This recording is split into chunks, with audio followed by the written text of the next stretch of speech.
Hello friends, स्वागत है आप सभी का हमारे चैनल स्टडी टैब पर।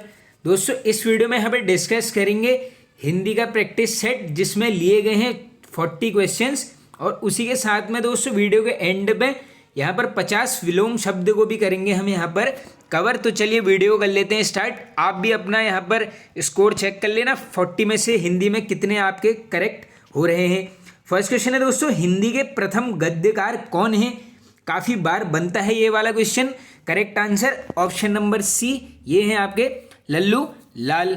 नेक्स्ट, प्रेमचंद के अधूरे उपन्यास का क्या नाम है? वेरी वेरी इंपॉर्टेंट क्वेश्चन दोस्तों, काफ़ी बार रिपीटेड होता है ये वाला क्वेश्चन। तो ये है आपका ऑप्शन नंबर बी, यानी मंगल सूत्र। अब देखो दोस्तों, मुंशी प्रेमचंद जी से मान के चलना, अब हिंदी में बिल्कुल क्वेश्चंस बनते हैं। तो थोड़ा सा यहाँ पर कुछ फैक्ट नोट कर लेते हैं। देखो, पहला क्वेश्चन, जन्म कब हुआ? तो दोस्तों ये होता है आपका 31 जुलाई 1880 में होता है इनका जन्म, मुंशी प्रेमचंद जी का। नेक्स्ट क्वेश्चन पूछ सकते हैं आपसे, इनका मूल नाम क्या था? जो काफ़ी रिपीटेड होता है। क्या था दोस्तों? ये था आपका धनपत राय श्रीवास्तव। इस नाम को नोट कर लेना, हिंदी में बन सकता है। प्रेमचंद जी का मूल नाम हो गया धनपत राय श्रीवास्तव। अब देखो, जैसे अभी हमने चेक किया है, क्या इनका अधूरा उपन्यास है जिसका नाम है मंगल सूत्र। एक क्वेश्चन ये भी बनता है हिंदी में, बताओ डाक टिकट किस वर्ष जारी हुआ है प्रेमचंद्र जी पर? आंसर करके आना 1980। बिल्कुल इंपॉर्टेंट है, डेट बन सकती है एग्जाम में। इसके अलावा देखो, कुछ यहाँ पर रचनाएं कवर कर लेते हैं जो काफ़ी इंपॉर्टेंट है। रचनाओं में ऐसा नोट कर लो, इनका प्रथम लिखित उपन्यास का नाम जो बिल्कुल बन सकता है। क्या नाम है दोस्तों? ये है आपका सेवा सदन। अब देखो, प्रथम है तो इसका आप यहाँ पर वर्ष भी नोट कर लेना, बन सकता है 1918 में होता है प्रकाशित। नाम है सेवा सदन, काफ़ी इंपॉर्टेंट है, आप याद कर लेना बिल्कुल। अब अन्य मैं उपन्यासों की अगर बात करूँगा प्रेमचंद जी की तरफ से, एक है यहाँ पर अहंकार, काफ़ी इंपॉर्टेंट है। ये सभी उपन्यास हैं, इनको कर लेना नोट।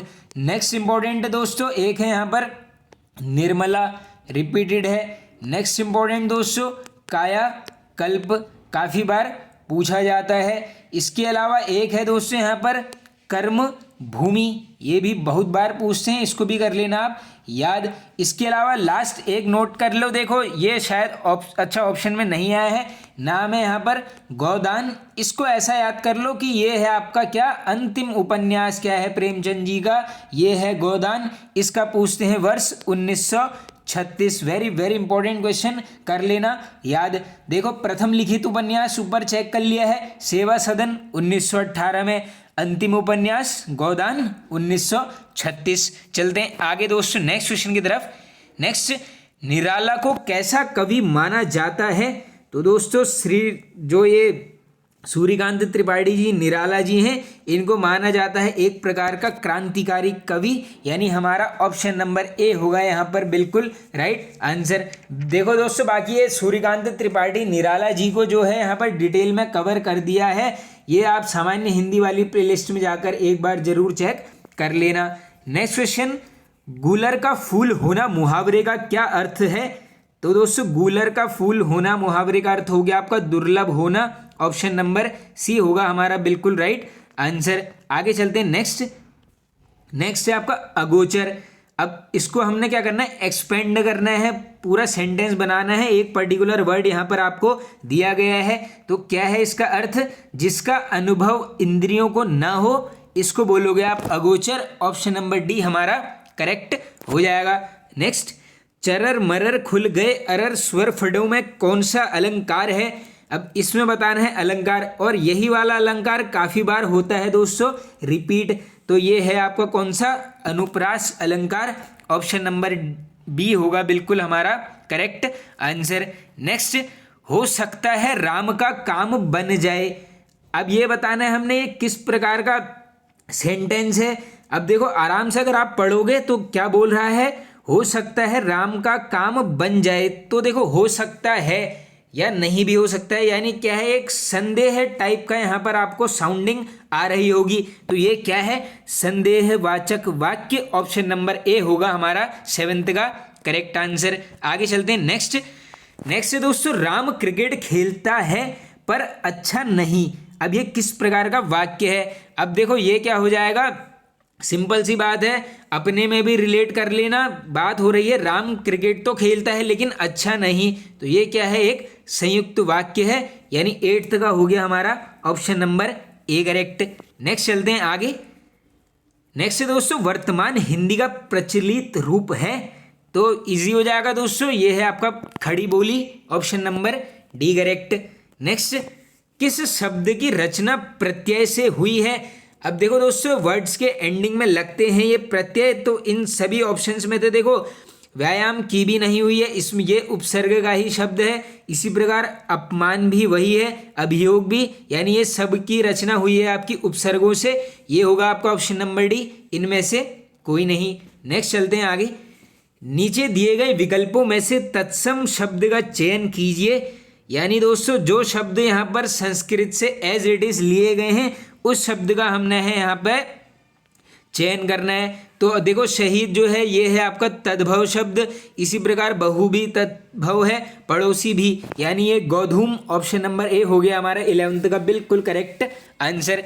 नेक्स्ट, उत्पत्ति के आधार पर शब्द के कितने भेद होते हैं? वेरी वेरी इंपॉर्टेंट क्वेश्चन, यहीं पर रट ही डालो इस क्वेश्चन को। उत्पत्ति के आधार पर 4 होते हैं, यानी ऑप्शन नंबर ए राइट आंसर। आगे चलते हैं, शुद्ध वर्तनी का चयन कीजिए। तो देखो यहाँ पर हमने बताना है दोस्तों बर्तन किस प्रकार से लिखते हैं, तो दोस्तों यहाँ पर बर्तन को लिखा जाएगा, ऑप्शन नंबर ए करेक्ट हो जाएगा। नेक्स्ट चलते हैं आगे। दिए हुए शब्दों में से भिन्न अर्थ वाला शब्द कौन सा है? तो देखो दोस्तों मेरे हिसाब से तो ये काफ़ी इजी हो जाएगा। देखो जो ऑप्शन नंबर ए, बी और डी है ये सभी क्या हैं, मान के चलो सूर्य के पर्यायवाची मान सकते हो, यानी रवि, दिवाकर, भास्कर, ये सभी एक ही शब्द हैं। तो ए हो गया हमारा option number C correct, Sudhakar, ये है आपका भिन्न। नेक्स्ट, वह घर से बाहर गया, इस वाक्य में कौन सा कारक है? तो दोस्तों मान के चलिए आप कारक से भी क्वेश्चन आएगा। तो देखो अब यहाँ पर कंफ्यूज नहीं होना है, क्योंकि जो ये से शब्द का प्रयोग है ये तो आप बोलोगे हाँ यार करण कारक में भी प्रयोग होता है, तो जो मैंने आपको कारक वाली वीडियो हमने की है टॉपिक वाइज हिंदी प्लेलिस्ट में जाना, उसमें मैंने आराम से एक्सप्लेन कर रखा है करण और आपादान कारक में क्या डिफरेंस है। देखो आपादान में क्या होगा, आपको अलग करने का भाव प्रकट होगा, जैसे पेड़ से पत्ते गिरे, यानी वो पेड़ से हो गए अलग। उसी प्रकार ये देखो ये क्या हो रहा है, वह घर से बाहर गया, यानी वो घर से फिलहाल अलग हो चुका है, तो यहाँ पर होगा हमारा आपादान कारक, ऑप्शन नंबर ए राइट आंसर।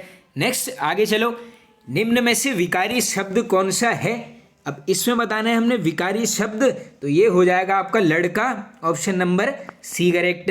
नेक्स्ट, सभा में 20 लोग थे, इसमें विशेषण का कौन सा भेद है? तो देखो दोस्तों 20 लोग थे, लेकिन हमें निश्चित पता नहीं है यार कि कितने लोग थे, तो ये क्या हो जाएगा आपका अनिश्चित संख्यावाचक सर्वनाम। अब देखो संख्यावाचक इसलिए लग रहा है क्योंकि 20 यानी डिजिट्स की भी बात हो रही है, तो ये होगा आपका option number C correct answer.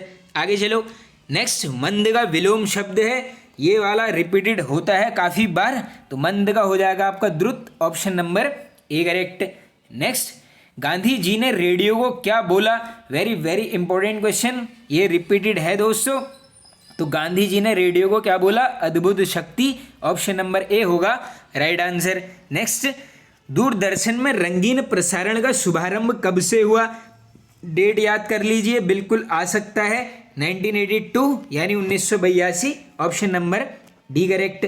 आगे चलते हैं, निम्न में से कौन सी बोली अथवा भाषा हिंदी के अंतर्गत नहीं आती है? अब इसमें बताना है देखो कौन सी नहीं आती है, वैसे तो इजी हो जाएगा। देखो अवधी हो गई, कन्नौजी, बांगरू, ये सभी हिंदी के अंतर्गत बिल्कुल आती हैं, ये है आपका option number C right answer. Telugu ये हिंदी के अंतर्गत यहाँ पर नहीं आती है। नेक्स्ट चलते हैं आगे। नेक्स्ट है दोस्तों दुंडाड़ी बोली है, अब हमने बताना है ये कहाँ की है, तो दुंडाड़ी कहाँ की है? पूर्वी Rajasthani, option number A correct. देखो दोस्तों ये जो बोलियाँ हैं, ये भाषाएं हैं, ये सारे वीडियोस हमने कवर किए हैं, आप जरूर से टॉपिक वाइज हिंदी वाली प्लेलिस्ट में एक बार जरूर जाकर सभी वीडियोस को देख लेना। 11वां विश्व हिंदी सम्मेलन 2018 का आयोजन स्थल था। अब देख लो दोस्तों क्रम है 11वां हुआ है 2018 में, कहाँ पर पूछ लेंगे, ये था आपका मॉरिशस में। इसी प्रकार प्रथम विश्व हिंदी सम्मेलन पूछ लेंगे, तो ये चला आपका 10 से 14 जनवरी 1975 और जगह थी ये कहाँ पर, ये था आपका दोस्तों नागपुर में। देखो इसमें प्रथम भी याद कर लो, बिल्कुल बन सकता है, 10 से 14 जनवरी 1975 कहाँ पर, नागपुर में। चलिए आगे चलते हैं नेक्स्ट क्वेश्चन की तरफ दोस्तों। नेक्स्ट है देवनागरी लिपि का सही विकास क्रम क्या है। अब यहाँ पर हमने क्या बताना है, क्रम किसका, देवनागरी लिपि का। इसका मतलब मान के चलो आप, देवनागरी जो शब्द है ये तो एंड पर ही आना है, तो इस हिसाब से ऑप्शन नंबर बी को कर दो यहाँ पर से गायब। अब क्या क्रम है मैं आपको बता देता हूँ। पहला होगा आपका ब्राह्मी, दूसरा गुप्त, फिर नागरी, फिर देवनागरी। देखो इसको इंग्लिश में याद कर लो आप, BGND, ये क्या है, देवनागरी लिपि का सही विकास क्रम है। ऑप्शन नंबर डी मिल गया करेक्ट आंसर। आइए आगे चलो। निम्नलिखित में से कौन सा पश्च स्वर है। अब इसमें बताना है, देखो पश्च स्वर, तो ये होगा आपका आ, यानी ऑप्शन नंबर सी करेक्ट। आगे चलिए। भाषा निर्माण की इकाइयों का सही अनुक्रम क्या है, ये भी काफ़ी रिपीटेड है, यहीं पर इसको पॉज करके आप याद कर सकते हैं। तो बता देता हूँ मैं, देखो सबसे पहले आती है ध्वनि, ध्वनि से निर्माण होगा शब्द का, उसके बाद पद, पद क्या क्रिएट करेगा, वाक्य, यानी option number B right answer हो जाएगा हमारा 6th का बी करेक्ट। आगे चलो। निम्नांकित में से उच्चारण स्थान के आधार पर कंठ से लेकर मुख विवर में उच्चरित व्यंजन ध्वनियों का सही अनुक्रम क्या है। तो सबसे पहला आपको ये पता होना चाहिए, यहाँ पर कंठ से लेकर है, तो पहला वर्ड आएगा यहाँ पर कंठ, तो सभी एलिमिनेट कर सकते हो। कंठ किस में है, ऑप्शन नंबर बी में, यानी कंठ, तालव्य, मूर्धा, दंत, ओष्ठ। मूर्धा नहीं मिलेगा तो ये वत्सर्य मिल चुका है, ऑप्शन नंबर बी करेक्ट। देखो दोस्तों हिंदी में कुछ क्वेश्चंस आप क्वेश्चन से भी बना सकते हो, जैसे कंठ से लेकर पूछा था, तो जहां पर भी कंठ पहले में नहीं है उसको डायरेक्टली एलिमिनेट कर दो, तो ये तो बिल्कुल इजी क्वेश्चन हमारे लिए हो जाता। आगे चलो। उनके स्नेह की अंतरस्थलीय सरिता मुख मुद्रा से स्पष्ट झांक रही थी, तो ये जो अंतरस्थलीय है इसको किस प्रकार से हम लिखेंगे, हमने ये बताना है इस क्वेश्चन में। तो ये होगा आपका अंतस्थलीय, ऑप्शन नंबर डी होगा यहाँ पर राइट आंसर। आगे चलिए नेक्स्ट क्वेश्चन है दोस्तों, श्रवण का सही संधि विच्छेद क्या है। तो ये हो जाएगा आपका यहाँ पर श्रोव धन अन, यानी ऑप्शन नंबर सी बिल्कुल करेक्ट आंसर। अब ये श्राव धन अन मत करना, ये काफी लोग ये भी करके आते हैं, इसमें सी करेक्ट है। आगे चलो। हिंदी में कृत प्रत्ययों की संख्या कितनी है, आंकड़े को यहीं पर रट डालो, ये है 42, ऑप्शन नंबर डी करेक्ट। आगे चलो। निम्न में से कौन सा शब्द तुर्की भाषा का है। तो देखो तुर्की का हो जाएगा इसमें दोस्तों सौगात, हाँ करेक्ट है, ऑप्शन नंबर ए राइट हो जाएगा। नेक्स्ट। भारतीय संविधान में किन अनुच्छेदों में राजभाषा संबंधित प्रावधानों का उल्लेख है। तो ये किस में है, ये है आर्टिकल 343 से 51 तक, इंपॉर्टेंट है, याद कर लो, यहीं पर काफ़ी बार बनते रहता है। और इसी में सिर्फ और सिर्फ दे देंगे, देखो स्टैटिक जीके का भी कवर करवा देता हूँ। आर्टिकल 351 क्या है, ये क्या है आपका यहाँ पर, हिंदी के विकास के लिए निर्देश किस आर्टिकल में है, हिंदी के विकास के लिए आर्टिकल 351, काफ़ी बार इंपॉर्टेंट है, कर लेना इस क्वेश्चन को भी आप यहाँ पर याद। आगे चलते हैं अब दोस्तों नेक्स्ट क्वेश्चन की तरफ। इंद्र का पर्यायवाची शब्द क्या है। तो इंद्र का हो जाएगा, देखो इसमें से वैसे तो पुरंदर भी आता है, ये है आपका मधुआ, option number D correct. Next.